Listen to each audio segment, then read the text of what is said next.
So it's new hero time once again for Marvel Future Revolution. The hero that we'll be looking at today is Wolverine, and in this guide we will cover absolutely everything you need to know for him. You can see I've got him at level 104 already, and I've spent the last day or so just looking over his kit to get a real good feel for him. Now the video, I will have timestamps, but we'll break it down into an overview first, so we'll quickly run over the general playstyle of Wolverine. We'll then check out the potential next. I'll tell you where you should prioritise your points in this. We have Specialisations. Following on from that, we'll look at some of the more interesting skills for them. We have the outfits. I'll tell you which ones I would recommend. That's the regional and non-regional. We'll then have a look at the battle badges and the mega cards. And then finishing up, I'll give you a rough idea of a build that I think I'm going to play about with at the moment. But that's everything we'll be covering in the video. Let's dive in. Let's start off with the overview first. Wolverine then, as you would expect, he's a melee bruiser style hero. He has a ton of survivability, and he's got a pretty interesting setup you can run if you want to have a high uptime ultimate skill build, and that's the one I will be showing off towards the end of this video. Despite the fact he is mainly a melee hero, he's actually surprisingly complex. It took me an age to break him down, and I've got an absolute ton of notes in regards to his kit as well, so don't think he's just a simple melee hero. He has 3 completely new debuffs. The first one is Mark. This is a status effect you add. When you add this, the enemy can't dodge for 3 seconds, so that's perfect for PvP, and it increases the next attack skill damage by 30%. The next debuff we have, this one is called Rupture. It's a form of bleed. Think of this as the first level of the bleed. When you apply this, it decreases enemy defense by 2% per stack, and you can have multiple stacks. After you've applied Rupture, you can apply something called Laceration, so the target needs to have Rupture in the first instance. You then apply this, it decreases hit point recovery, and it adds a dot that does over 100% of your attack stat damage, so the damage in that really could ramp up. On top of that as well, it decreases attack damage of the enemy by 25%, so there's a whole lot going on in his kit. Once again, despite the fact you may think on the surface he's just a melee based hero, he has a lot going on. He probably has more going on than Scarlet Witch, the last hero that we did cover. But that's a quick overview. Let's go in, let's break down the potential now, and as usual I've got an infographic set up so it's a lot easier to run through this. So with the potential then, if you are of course looking to main a particular hero, then you would max it out, so it doesn't matter too much which order you actually start to fill these nodes out, and you want to fill them all out eventually. If you're perhaps not doing that and you only want to put certain points into Wolverine, you're maybe not using them as your main character, then I would recommend that the nodes you want to go for would be attack and hit points. You always get fantastic returns from them. If you are perhaps running Wolverine as a PvP based character, if he's maybe even your main, then I would make a beeline for your accuracy, defense, pierce and guard damage, because they work absolutely great for PvP. But that is the potential nice and simple section. Let's look at the specializations now. So we start off here with the Swift Strike tree. The first one we look at is one that I would potentially recommend, but it's really down to how it works and it's hard to tell. It's called Precision Hit. It increases damage on a single target by 21%. What that single target part of it means I'm not quite sure, and it's really difficult to test. If it turns out it's just a flat 21% increased damage increase and it's got 100% uptime, then this would be fantastic and you want to max it out. Animal Instinct is up next. This is one that I'm using myself. So using an evolved hunter class skill 3 times recovers ult gauge by 15%. If you have, for example, 200% ult gauge recovery, this will bump this up to 30%, which is really pretty amazing because you do have some evolved hunter class skills that have a cooldown of around about 8 seconds or so you can spam them really quick. We have X Factor next, so increases attack equal to 30% of hit point recovery, and then it says attack plus 100 per 1%. Again, it's not really clear what that does, but I have tested it. If you were to max this out, you're getting round about 3,500 or so additional damage, which is actually a decent amount, so this could be worthwhile. Looking at Feral Focus, using a target skill decreases the cooldown of evolved hunter class skills by 15%, and it's got a cooldown of 8 seconds. This one is decent. I don't think it's amazing, but with the setup I'm running, I reckon I will possibly go for this. We then move on to Adamantium Claws. This top one is one that I'm using and I would highly recommend. It's Healing Boost, so you absorb 10% damage of active skill, and the next skill is hit point when using Swift Strike class skill, so you recover up to 15% max hit point per skill used. So essentially you use one Swift Strike skill, you'll get hit point recovery from it, and then the next skill you use after that you'll get hit point recovery as well. Absolutely great for survivability. The next 3 specialisations we have, these would all work nice if you're going for a PvP setup. So you've got Enhanced Endurance. Using Swift Strike class skill increases short range damage reduction by a whopping 18% for 8 seconds, cooldown of 15, so around about 50% uptime on an 18% short range damage reduction, which is really nice, once again specifically for PvP there. You've then got Dead End, decreases damage received by 22% when dodge gauge is 1 or below, so won't work if you're running auto because you don't dodge in auto. This is for PvP and people playing manually. The next one is the same. Strategic Movement, using a dodge skill increases defense pierce by 30% and debuff resistance by 30% with a cooldown of 8 seconds on that, and they're 2 stats that are really nice in PvP. Finishing up specialisations here, we have Ultimate Weapon as a mixture of PvP and PvE. Here you've got Exploiting Weakness. Hitting an enemy whose guard is at 50% and below increases guard damage by 100%. That's for PvP, of course. Damage Amplification. Using an Adamantium Claws class skill increases all damage dealt to supervillains by 30%. It's for 8 seconds, cooldown of 15 seconds, so run about 50% uptime. Good for PvE, but I'm not keen on the fact that it's not got higher uptime on it. We then have Berserker Rage, so become immortal for 4 seconds upon sustaining fatal damage. Activate Hot Claws, which is a buff we'll talk about later on, for 6 seconds as well. It's got a cooldown of 10 minutes, this particular one. Doesn't work in Dark Dimension, and also your Omega War and your Dimensional Duel, so to be honest I don't really find this that useful. We finish up here. Cutting Deeper deals 10% more damage to enemy in Rupture state and 30% more damage to enemy in Laceration state, so that would be a debuff build, and your debuff build I would say more likely will be a PvP one. Overall, if I was to pick 4 that I would go for, I'd probably go for Precision Hit, Animal Instinct, Feral Focus and Healing Boost, and I will mention that's because I'm running more a PvE setup rather than a PvP one. But next up, let's have a look at the skills. For the skill section, I'm not going to go over all of the different variants of the skills, but I'll pick each of the different trees and I'll look at an individual skill that lets you see an aspect of Wolverine, and it's normally a skill that I'm drawn towards myself as well. We're going to start off though with the ultimate skill because it's really important in this one. So when you activate this, you recover hit point by 20% for 4 seconds, so you've got your survivability. It increases attack by 21.7% for 12 seconds. At the moment I've got it up at plus 19 because I'm using a New Stark City set. So you've got your survivability, you've got your attack, increases movement speed by 20% for 12 seconds. That would be nice for PvP, for getting out of the way. Guard break immunity for 12 seconds as well. Become immune to debuffs and immobility for 12 seconds. Guard disable immunity, it's got an absolute ton in it, this. And then you activate Hot Claws for 12 seconds. We talked about Hot Claws earlier on when we were looking at specialisations. So this, when you have it active, it decreases the remaining cooldown by 20% when attacking on your skills, and also increases skill damage dealt to marked target by 20%. So your marked targets will take an additional 30%. This will bump it up to 50%, so the damage can really ramp up there.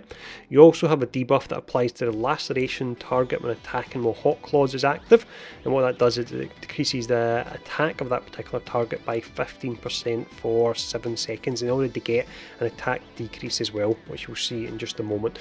But that is the ult ability. You've also got the fact as well, I should say, it knocks down when the skill lands, and it does in this instance over 1000 damage, so it's really pretty amazing. And this is the setup that I'm running towards, getting this ult available as soon as I can.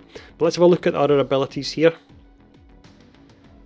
We start off with the Claw Expertise tree. Now, I've just picked one random skill here because what we want to really see from this tree is the mark status effect. So inflicts mark target status for 5 seconds.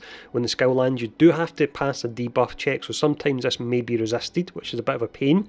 But with this, it increases the next skill's damage on the marked target by 30% if the attack is made within 5 seconds. And think a moment ago when we looked at the ultimate, where you could increase that by 20%, so that's where your 50% additional damage for your next skill will come from, so that could be absolutely huge.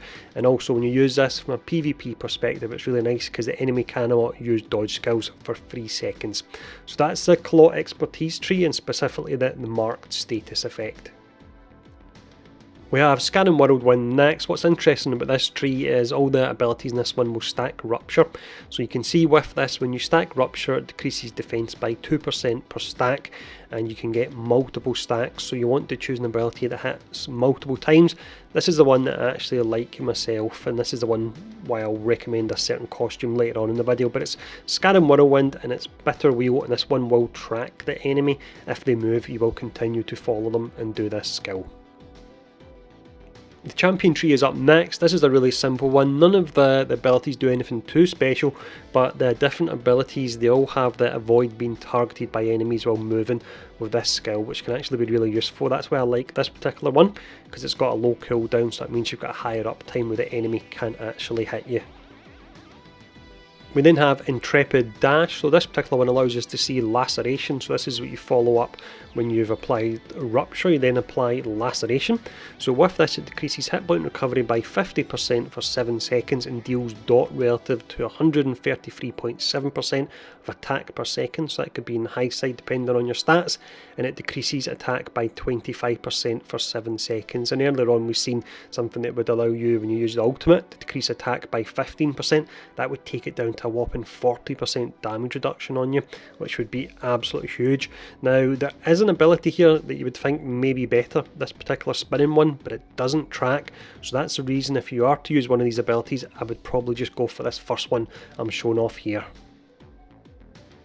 We have Forward Momentum up next here, so this is an Evolved Hunter class skill. This is the one, when you use 3 of them, you'll get your Alt Gauge recovery, so you want to use one that's on the lower side in regards to the cooldown. This particular one, it's a bit higher than the first one. The first one you can see is only 12 seconds, this one's 15, but when you use this one you can't actually be targeted, so for those extra 3 seconds, and if you add cooldown reduction, it maybe only works out around about 1.5 seconds, I would say it's worthwhile going for this particular one here. So you're getting the damage, you're getting the eventual Alt Gauge recovery cooldown via your Evolved Hunter skills and Specialisations, and you're avoiding damage as well. We then have Scanning Path up next. This is another way you can actually apply Rupture to enemies to lower their defense, and by and large the particular abilities under this tree are more ranged rather than melee, the tree that we looked at earlier on that allowed you to apply Rupture. Moving on to Mutant Mentality, there's quite a few utility options here. The one that I really like myself, because I'm going for an ultimate cooldown build, is this one here. So it's Morale Boost, so when you activate this, increases attack by 17.12% for 12 seconds, but recovers Alt Gauge recovery by 15%. And of course, if you increase your Alt Gauge recovery in your stats, if you get up to 200%, this will increase it by a whopping 30%. So it will allow you to get your ultimate up and available really quick. Finishing up here, we have Metal Defense. There's actually quite a few really different skills under this particular tree. One I'm showing off here that's really quite interesting is it reflects damage equal to 1% of attack for 3 seconds when attacked, and it decreases all damage received by a whopping 75% for 3 seconds. So PvP wise this could be pretty nice, and it could actually be pretty nice in PvE if one of the bosses is about to fire off a potential one-shot attack. Think Dormammu with his Meteor, and then you pop this and you do a ton of damage back to him. But that is the more notable interesting skills for Wolverine. Let's have a look at the outfits now. For the outfits here, I'll cover the 3 different ones you'll be looking for depending on whether or not you're a salmon, a dolphin or a whale in the game. If you're a salmon, you're going to look for the non-regional costume. I would say the best one is probably the Fear Itself costume. That will buff Scanning Whirlwind, which is a really nice ability.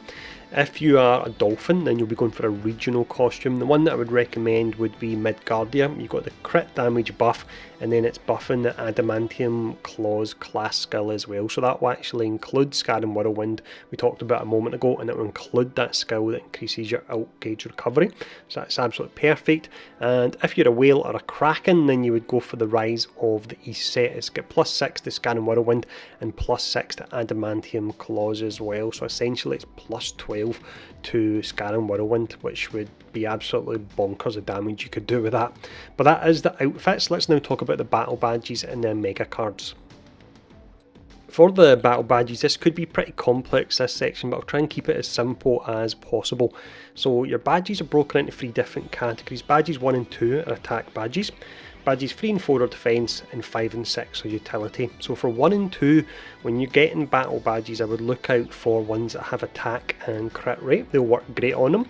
For badges 3 and 4, look out for badges that have got dodge on them, or defence as well, but I would say dodge would be better than defence.